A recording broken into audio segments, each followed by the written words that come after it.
Hi everyone, welcome to Focal Academy. See, in this video, we are going to learn how to print a list of even numbers by using list compression.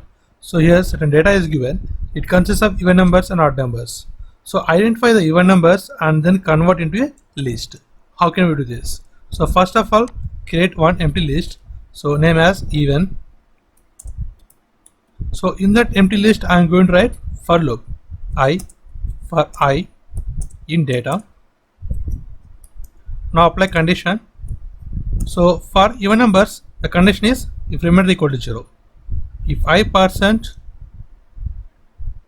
2 equal to 0, so then that number is even number that was stored in I and converted into a list. Now print that even object, print even.